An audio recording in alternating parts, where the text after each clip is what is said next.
Bayangkan sebuah hari ketika langit Madinah terasa berat. Udara yang biasanya hangat dan sejuk terasa berbeda. Burung-burung yang biasa berkicau di pagi hari seakan terdiam. Orang-orang berjalan dengan langkah hati-hati, seakan ada sesuatu yang akan terjadi, sesuatu yang sangat besar. Di sebuah kamar sederhana yang dindingnya terbuat dari tanah liat dan atapnya dari pelepah kurma, terbaringlah seorang lelaki. Tubuhnya lemah, napasnya berat, namun wajahnya masih bersinar penuh cinta dan keteduhan. Dialah Muhammad bin Abdullah, Rasul terakhir, kekasih Allah, pemimpin umat ini. Detik-detik terakhir hidup beliau tengah menyapa. Apakah kita tahu bagaimana Rasulullah Shallallahu Alaihi Wasallam menghadapi ajal? Apakah kita pernah merenung bagaimana orang yang paling kita cintai itu, yang setiap hari kita sebut namanya dalam salawat, menjalani saat-saat terakhirnya? Beliau tidak wafat begitu saja. Tidak, sahabatku. Kematian Rasulullah adalah pelajaran, adalah isyarat, adalah bentuk cinta terbesar kepada umatnya, bahkan di hembusan nafas terakhirnya. Ketika Jibril turun untuk terakhir kalinya, bukan membawa wahyu, tapi membawa kabar dari langit. Ketika malaikat maut meminta izin untuk mencabut nyawa Rasulullah, bukan seperti mencabut nyawa biasa, tapi dengan penuh adab, penuh penghormatan. Rasulullah pun bertanya, apakah ini waktunya? Dan malaikat maut menjawab, benar wahai Rasulullah, tapi Tuhanmu memberikan pilihan. Jika engkau ingin tetap hidup di dunia, engkau akan hidup. Namun jika engkau memilih kembali kepadanya, maka itulah jalanmu. Dan Rasulullah pun memilih untuk bertemu Rabb-Nya. Bukan karena beliau tidak cinta kepada kita, tapi justru karena kecintaannya kepada umat ini begitu besar, hingga ia ingin segera menyampaikan syafaat, ingin segera membuka pintu rahmat untuk kita semua. Sahabat-sahabatnya menangis. Umar bin Khattab tidak percaya dan berteriak, siapa yang berkata Rasulullah wafat, akan aku tebas lehernya. Abu Bakar masuk, memeluk tubuh Nabi yang terbaring, mencium keningnya, dan berkata, engkau telah hidup dalam kemuliaan, dan engkau wafat dalam kemuliaan, wahai Rasulullah. Hari itu adalah hari tergelap dalam sejarah umat Islam, tapi juga hari yang penuh cahaya bagi hati yang mau merenungi. Karena dari wafatnya Rasulullah, kita belajar apa itu cinta sejati, pengorbanan, dan kesetiaan sampai akhir hayat. Maukah engkau tahu lebih dalam seperti apa detik-detik terakhir Rasulullah Shallallahu Alaihi Wasallam? Siapa saja yang berada di sisinya? Apa yang beliau katakan sebelum ruhnya kembali ke Rabb-Nya? Dan pesan apa yang ditinggalkan untuk kita? Mari kita buka satu persatu lembar sejarah agung ini. Kisah nyata yang lebih menggetarkan dari cerita apapun. Ini bukan kisah biasa. Ini adalah detik-detik terakhir sang rahmat bagi seluruh alam.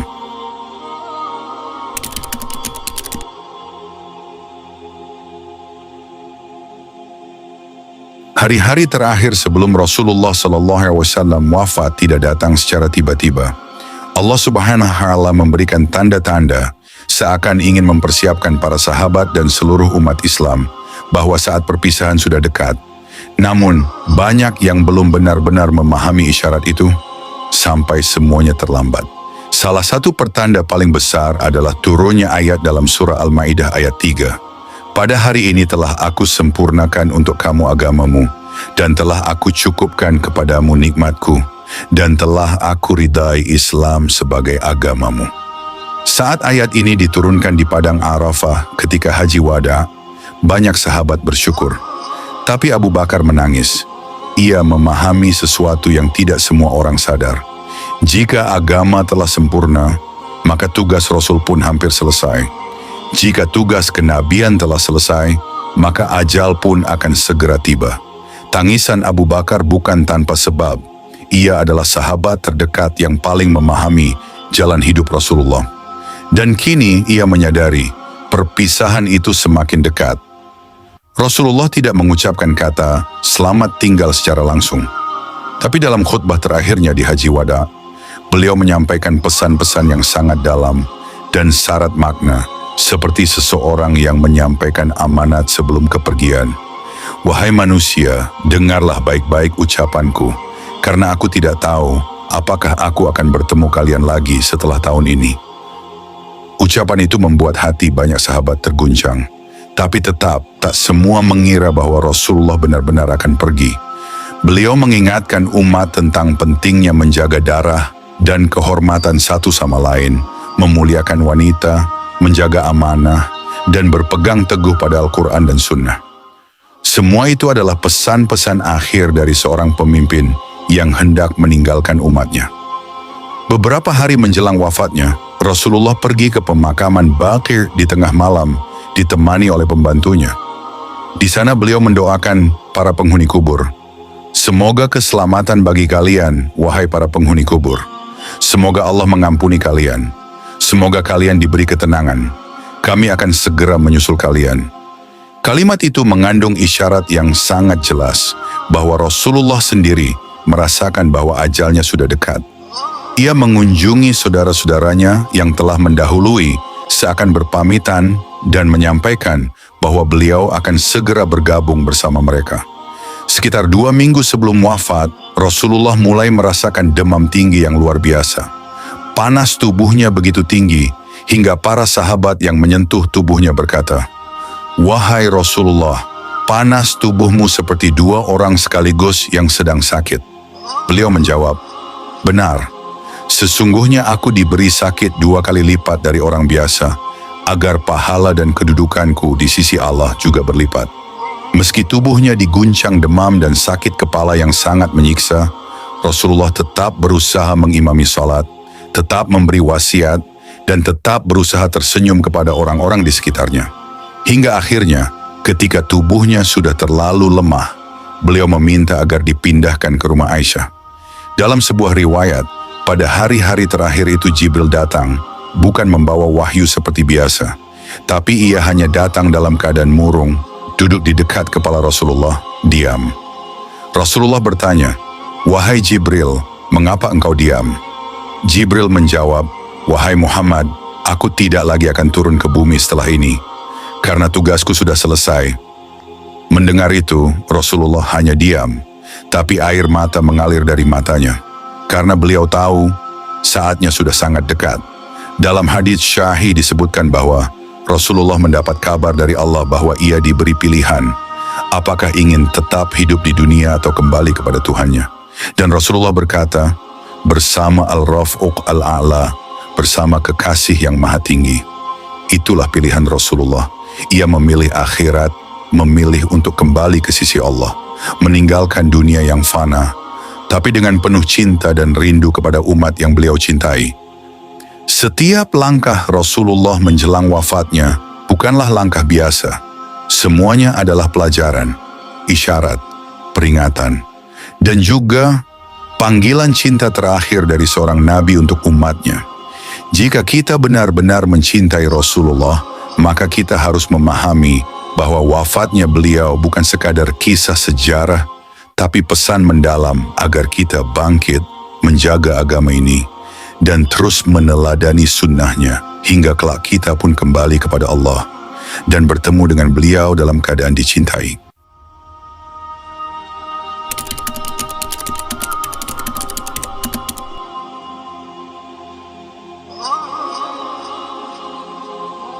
Hari-hari terakhir Rasulullah di dunia adalah hari-hari penuh cinta, kesabaran, dan keikhlasan.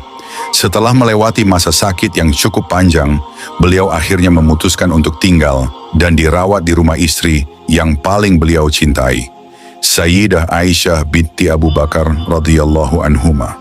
Dalam keadaan tubuh yang semakin lemah, Rasulullah menyadari bahwa ajal semakin dekat. Beliau merasa tubuhnya tidak sanggup lagi untuk berpindah-pindah dari satu rumah istri ke rumah istri lainnya sebagaimana biasanya. Maka beliau pun meminta izin kepada para istri agar bisa menetap di satu tempat saja. Aisyah radhiyallahu anha menceritakan, ketika sakit Rasulullah semakin parah, beliau bertanya, "Di mana aku besok? Di mana aku besok?" Maksudnya beliau ingin segera berada di hari gilirannya bersama Aisyah. Para istri pun mengizinkannya dirawat di rumahku. Permintaan ini bukan sekadar karena rasa cinta, tapi karena di sanalah beliau merasa tenang. Di pelukan Aisyah, Rasulullah ingin mengakhiri perjuangannya. Meskipun tubuh Rasulullah sangat lemah dan demam yang dirasakannya begitu berat, beliau tidak pernah meninggalkan salat. Bahkan ketika tak mampu berdiri, beliau salat dalam keadaan duduk atau berbaring. Setiap kali sadar dari pingsan, hal pertama yang beliau tanyakan adalah, apakah manusia sudah salat? Jika para sahabat menjawab bahwa mereka sedang menunggu beliau, Rasulullah berusaha bangkit, berwudu, dan berjalan dengan dipapah dua orang sahabat, bahkan sampai kakinya menyeret di tanah. Namun pada beberapa hari terakhir, kondisi tubuhnya sudah terlalu lemah. Maka beliau menunjuk Abu Bakar As-Siddiq untuk menjadi imam menggantikan dirinya. Ini adalah isyarat besar bagi para sahabat. Rasulullah tidak akan lama lagi. Pada saat tubuhnya agak membaik, Rasulullah minta dibantu keluar rumah untuk naik ke mimbar. Dengan suara yang lemah tapi penuh ketegasan, beliau berpesan di hadapan para sahabat, "Wahai manusia, siapa yang pernah aku pukul, ini tubuhku, silakan balas. Siapa yang aku hutangi, ini hartaku, silakan ambil. Jangan sampai aku bertemu Allah sedangkan aku masih punya urusan dengan kalian." Salah seorang sahabat maju, mengaku pernah dipukul Rasulullah secara tidak sengaja dalam suatu peperangan. Rasulullah memintanya membalas dan membuka bajunya agar ia bisa memukul di tempat yang sama. Namun sahabat itu malah memeluk dan mencium tubuh Rasulullah sambil menangis, bukan memukul. Ini bukan adegan dramatis, tapi potret cinta dan akhlak Rasulullah yang luar biasa.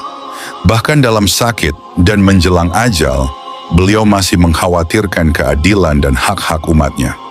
Beberapa hari menjelang wafat, Rasulullah menyempatkan diri menengok para sahabat yang sakit, termasuk menyaksikan pasukan Usamah bin Zaid yang siap berangkat ke medan perang.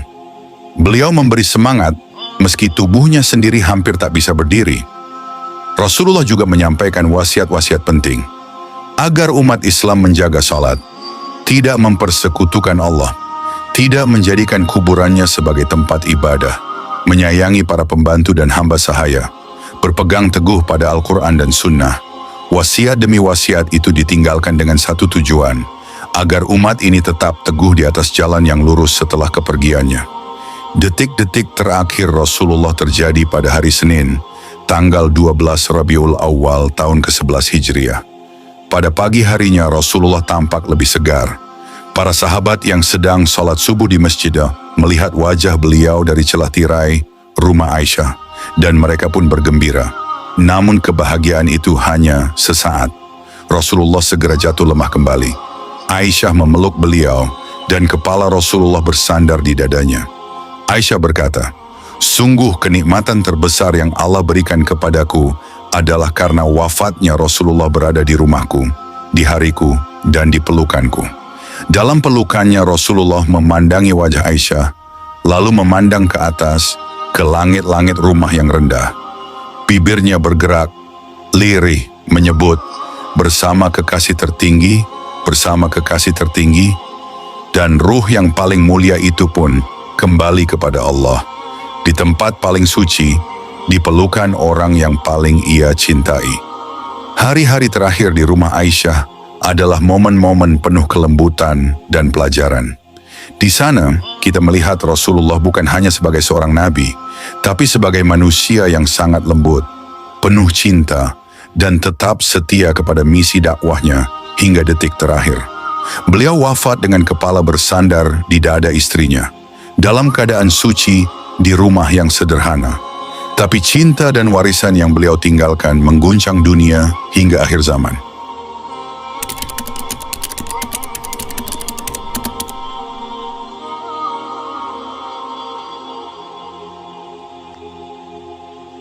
Wasiat adalah kata-kata terakhir yang disampaikan seseorang sebelum ia pergi.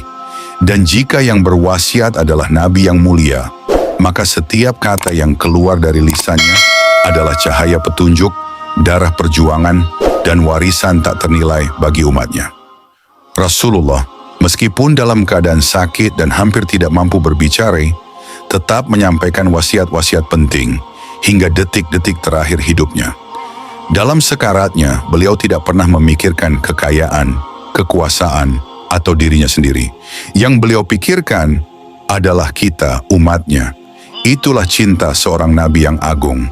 Dari sekian banyak wasiat yang diulang-ulang oleh Rasulullah menjelang wafat, satu hal yang paling sering beliau serukan adalah Asyallah, asyallah, wa ma malakat aimanukum. Syalat, syalat, dan berbuat baiklah kepada hamba sahaya kalian. Ini bukan sekadar perintah biasa. Rasulullah mewasiatkan hal ini saat tubuhnya lemah, keringat dingin mengalir, dan malaikat maut sudah bersiap mencabut ruh suci beliau. Tapi beliau tetap mengingatkan, jangan tinggalkan salat. Salat adalah tiang agama. Siapa yang menegakkannya, maka ia menjaga agamanya. Siapa yang meremehkannya, maka hancurlah seluruh bangunannya.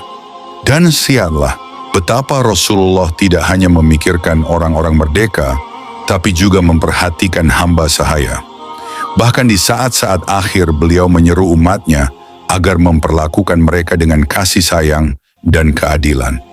Inilah keadilan Islam yang tidak memandang kelas sosial atau status manusia. Rasulullah juga berwasiat agar umatnya tetap berpegang teguh pada dua pusaka besar yang tidak akan pernah menyesatkan siapapun yang berpegang padanya. Aku tinggalkan untuk kalian dua perkara. Jika kalian berpegang teguh kepada keduanya, maka kalian tidak akan tersesat selama-lamanya, yaitu kitabullah dan sunnahku. Inilah kompas bagi umat Islam dalam menghadapi zaman fitnah, godaan dunia, dan tipu daya syaitan. Ketika manusia tersesat karena mengikuti hawa nafsu, Al-Quran dan Sunnah akan menuntun kembali ke jalan yang lurus. Rasulullah tidak mewariskan emas atau dinar, tapi beliau mewariskan ilmu, petunjuk, dan cahaya. Siapa yang ingin mencintainya, maka buktikan dengan mempelajari warisannya. Salah satu wasiat penting Rasulullah adalah larangan menjadikan kuburannya sebagai tempat peribadahan. Beliau bersabda, janganlah kalian menjadikan kuburku sebagai tempat perayaan, ibadah. Doakan aku dari manapun kalian berada, karena salawat kalian akan sampai kepadaku. Ini adalah bentuk penjagaan tauhid. Rasulullah sangat khawatir jika umatnya berlebihan mencintainya sampai terjatuh dalam syirik, sebagaimana umat-umat terdahulu yang menjadikan makam nabi-nabi mereka sebagai tempat penyembahan. Beliau mencintai umatnya, tapi beliau juga ingin umat ini tetap lurus di atas tauhid. Maka beliau tegaskan, cukup kirimkan salawat dari manapun, karena Allah akan menyampaikannya. Dalam khutbah dan wasiat-wasiat akhirnya, Rasulullah SAW juga menekankan pentingnya persatuan. Beliau bersabda, janganlah kalian kembali kafir sepeninggalku dengan saling memukul leher satu sama lain. Beliau tahu bahwa umat ini akan diuji dengan perpecahan, perselisihan, dan bahkan pertumpahan darah. Maka beliau peringatkan dengan keras, jangan hancurkan agama ini karena fanatisme, ego, atau politik. Persatuan di atas kebenaran adalah pondasi kekuatan umat Islam. Maka barang siapa ingin menegakkan Islam, hendaklah ia memelihara ukhuwah dan menjauhi permusuhan. Rasulullah juga mewasiatkan agar umatnya memperlakukan Ahlul Bait, keluarga beliau, dengan hormat dan cinta. Aku ingatkan kalian kepada Allah tentang Ahlul Baitku. Aku ingatkan kalian kepada Allah tentang Ahlul Baitku. Hadis riwayat Muslim. Beliau ingin agar keluarganya dijaga, dihormati, dan dicintai sebagaimana beliau mencintai mereka. Tapi cinta kepada Ahlul Bait bukan berarti membenci sahabat. Rasulullah juga memuji para sahabatnya dan melarang mencaci mereka. Janganlah kalian mencela sahabat-sahabatku. Demi Allah, jika salah satu dari kalian menginfakkan emas sebesar gunung Uhud, itu tidak akan bisa menyamai satu mud, segenggam dari apa yang mereka infakkan. Hadis riwayat Bukhari dan Muslim. Umat Islam diajarkan untuk mencintai Ahlul Bait dan menghormati para sahabat secara seimbang. Inilah ajaran Rasulullah, penuh kasih, tanpa fanatisme buta. Wasiat-wasiat Rasulullah adalah pelita bagi zaman. Ia tidak pernah bicara dari hawa nafsu.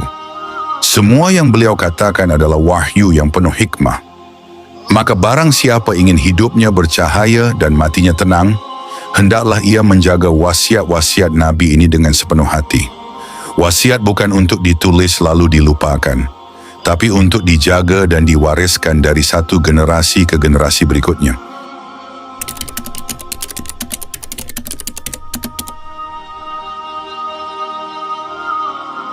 Kabar wafatnya Rasulullah bukan hanya kabar duka, itu adalah gempa ruhani yang mengguncang seluruh Madinah, bahkan seluruh umat Islam di masa itu.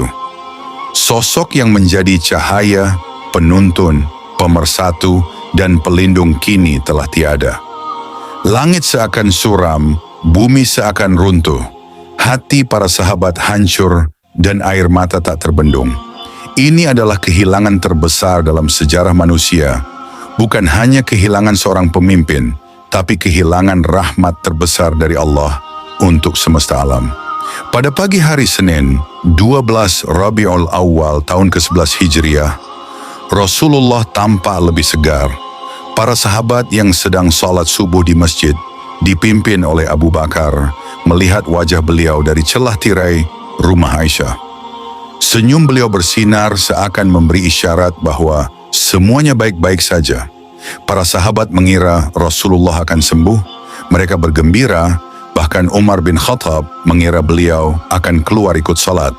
Tapi tak lama kemudian, tirai ditutup dan Rasulullah jatuh kembali ke pelukan Aisyah. Aisyah menggambarkan momen itu. Sesungguhnya di antara nikmat Allah kepadaku adalah bahwa Rasulullah wafat di rumahku, di hariku, dan di pelukanku. Allah mencabut nyawanya saat beliau bersandar di dadaku. Beliau mengangkat tangan ke langit dan mengucap kata-kata terakhir, bersama kekasih tertinggi, bersama kekasih tertinggi. Lalu ruh yang suci itu pun meninggalkan dunia ini dengan tenang. Begitu ruh Rasulullah keluar, Aisyah tak kuasa menahan tangis. Rumah itu menjadi saksi bisu kepergian manusia paling mulia. Sambil menangis, Aisyah menyelimuti tubuh beliau dengan kain putih Yaman, dan rumah itu pun sunyi. Malaikat telah datang, dan bumi telah kehilangan penghuninya yang terbaik. Tak lama kemudian Fatimah, putri kesayangan Rasulullah, datang dan menangis di sisi tubuh ayahnya. Ia memeluk beliau dan berkata, "Wahai ayah, telah dijawab panggilan Tuhanmu. Wahai ayah, surga Firdaus menjadi tempat tinggalmu." Rasulullah telah pergi, meninggalkan dunia, namun tidak meninggalkan umatnya. Berita wafatnya Rasulullah menyebar cepat. Para sahabat dari seluruh penjuru Madinah mulai berdatangan. Tapi sebagian dari mereka menolak kenyataan. Umar bin Khattab, sahabat yang dikenal tegas dan kuat, berdiri di tengah masjid dengan pedang terhunus, lalu berseru, "Demi Allah, Rasulullah tidak wafat. Beliau hanya pergi seperti Musa dan akan kembali. Siapa yang mengatakan beliau telah wafat, akan aku penggal lehernya." Umar tidak sedang membual. Ia sedang hancur. Ia menolak kehilangan sosok yang begitu ia cintai. Perasaan itu tak bisa ia tahan. Tapi kemudian datanglah Abu Bakar As-Siddiq, sahabat terdekat Rasulullah, yang lebih tenang dan bijak. Abu Bakar masuk ke kamar Rasulullah. Ia membuka kain penutup wajah beliau. Dikecupnya dahi Nabi dan ia menangis. "Engkau indah semasa hidup dan indah pula saat wafat, wahai Rasulullah." Kemudian Abu Bakar keluar dan naik ke mimbar.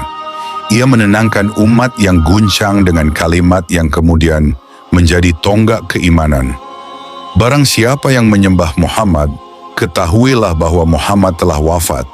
Tapi barang siapa yang menyembah Allah, maka sesungguhnya Allah Maha Hidup dan tidak akan pernah mati." Lalu ia membacakan ayat, "Muhammad itu hanyalah seorang rasul. Sungguh telah berlalu sebelumnya beberapa rasul. Apakah jika dia wafat atau dibunuh, kalian akan berbalik ke belakang, murtad?" Quran Surat Ali Imran 144. Ucapan itu menghentak hati para sahabat. Umar terjatuh dan menangis. Realitas pahit itu akhirnya diterima oleh semua. Nabi mereka telah tiada, Tapi agama Allah harus tetap dijaga. Tak ada hari yang lebih kelam bagi umat Islam selain hari wafatnya Rasulullah. Madinah yang biasanya bergemuruh dengan zikir dan semangat, kini sunyi dan penuh isak tangis.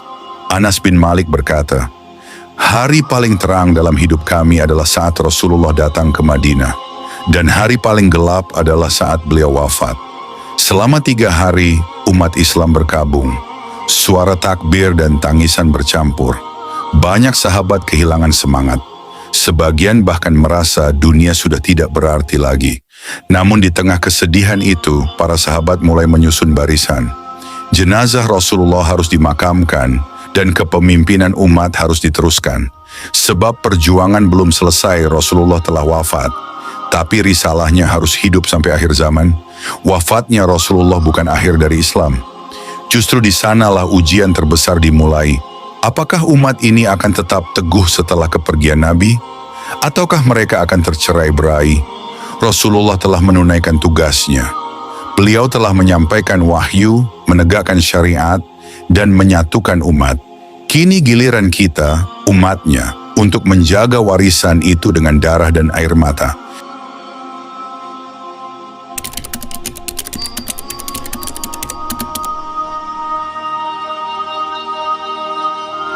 Rasulullah telah wafat, namun jenazah beliau belum langsung dimakamkan.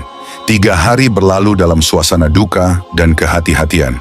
Para sahabat memahami, ini bukan jenazah manusia biasa. Ini tubuh Nabi terakhir, penutup seluruh risalah kenabian.